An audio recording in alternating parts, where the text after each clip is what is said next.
Good morning again. Week 2. Good for you. Week 1 is done. You only have 4 more weeks to go. Final exam, you're there. So my hat's off to you. 1 week done already. First thing I want to mention, you have weekly commentaries. Those were introduced in your introductory material, but I want to remind you, I think they are very helpful to read. In these weekly commentaries, I kind of review the prior week's work, clarify any kind of common slips I see that students made.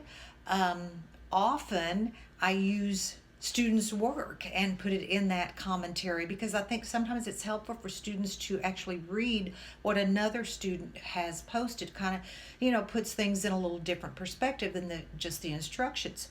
So do read those weekly commentaries. I think they will clarify for you the prior week's material pretty well. If, however, after reading these commentaries, you still have questions about anything introduced in the previous week, please text or call, and we'll try to clarify that for you. This week, you will tackle your longest short story, and some students go, this is a short story? It is still in the genre of a short story. E.M. Forster. It was written in 1909, and I think you need to keep that in mind while you're reading it. It's actually fairly prophetic, and I think he's making a valid point for us to consider today, certainly. I want to suggest, if at all possible, that you print out your pieces of literature. Research has proven that reading comprehension goes up when reading from a printed page in front of you versus reading on the screen. So that's, I think, a worthwhile suggestion. You do have a little scholarly article posted just underneath your story in electronic text. Please read that. It's very short and kind of will give you an easy introduction, I think, to database research. We will be looking at when we get to our research paper this semester. It's a nice little introduction to such. You have a Dropbox assignment and you have a discussion post. Both of those relate to different aspects of the machine stops. You have quite a few questions to answer in your Dropbox on this story. I would suggest, even though it's a long story, this is basically it for this week. This story, I would suggest reading it more than once, really letting it sink in.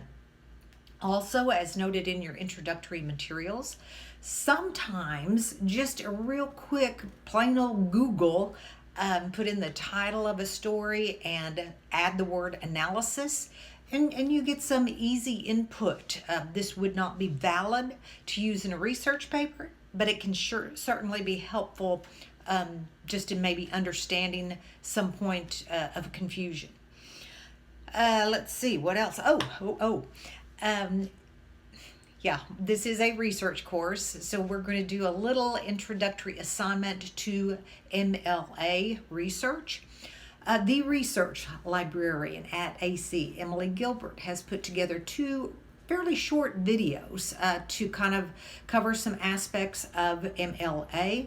She has embedded questions into those videos. They do feed to the gradebook, so as you're watching these videos, please keep that in mind and pay attention so your grade is good. Let's see. One other comment. I had a student ask if she could work ahead in this course. Yes, by all means, go right ahead. If you can digest the material and get a little bit ahead, never hurts. Hope you had an okay first week and hope this week goes well for you. I'm really glad that several of you did text. I had a phone call. Please keep that up. If you get stuck, I don't want you out there in cyberspace land drowning. Sometimes just a real short text or call can be very helpful. Keep in touch. Have a good week. Go. Bye.